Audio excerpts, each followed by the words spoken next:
clair. Nous avons donc maintenant quelques minutes pour des questions. Alors le thème porte plus spécifiquement sur les sources et sur la construction des nouveaux regards à partir de ces sources. Donc si vous avez une question dans cette perspective, elle est la bienvenue. Mais si vous avez d'autres questions également pour les orateurs, nous vous écoutons bien entendu. Moi j'ai une réflexion pour la rage. Une réflexion et une question. La rage ou la peste? La peste, excusez-moi. Là, on est à la peste et là, la rage. La peste. C'est pas entre la peste et le choléra, c'est entre la peste et la rage. Donc la peste, oui. Oui, alors la réflexion, c'est la réflexion pour faire le lien avec l'interrogation sur l'utilité parfois de quelques espèces invasives.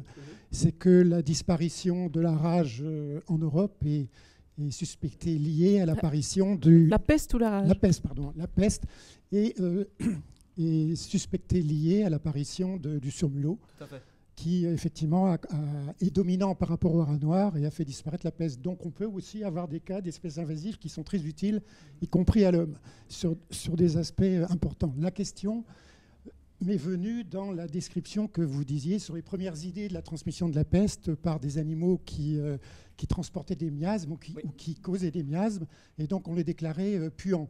Est-ce que le terme puant, on a vu aussi dans d'autres communications que c'était un synonyme de nuisible, en tout cas en France, dans la réglementation? Est-ce que c'est lié à ça? Oui, tout à fait. Donc les termes puants, animaux puants, se retrouvent tels quels dans les sources du XVIIe siècle, à l'instar du terme animaux nuisibles.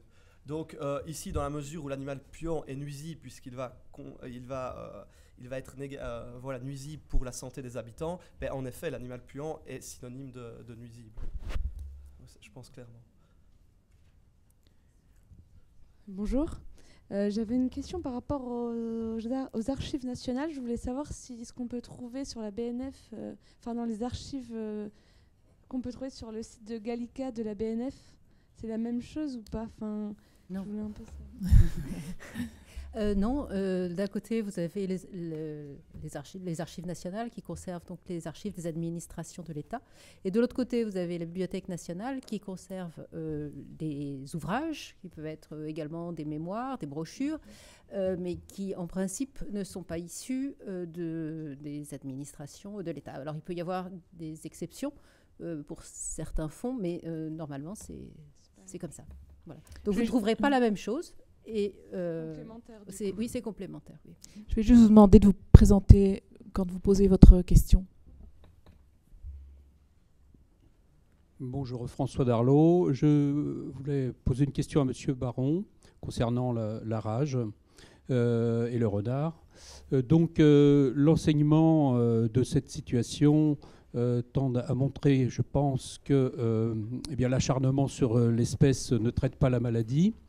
Est-ce que vous pouvez confirmer le fait qu'il semble que certaines thèses disent que justement s'acharner sur l'animal provoque donc des mouvements des animaux et tend à propager la maladie plutôt qu'en réduire son extension.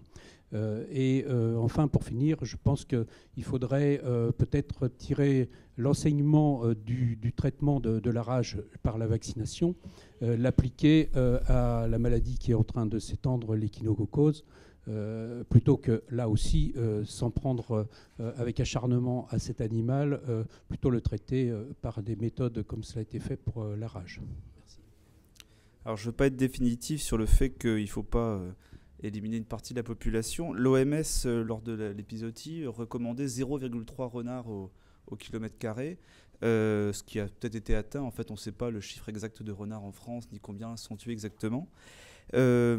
En réalité, il faut quand même, je pense effectivement de ce que j'ai pu lire, la destruction des renards a sans doute effectivement déstructuré la population vulpine et a permis la contamination et la diffusion du front rabique. En même temps, la vaccination n'aurait pas été aussi efficace s'il n'y avait pas eu justement cette réduction de la population.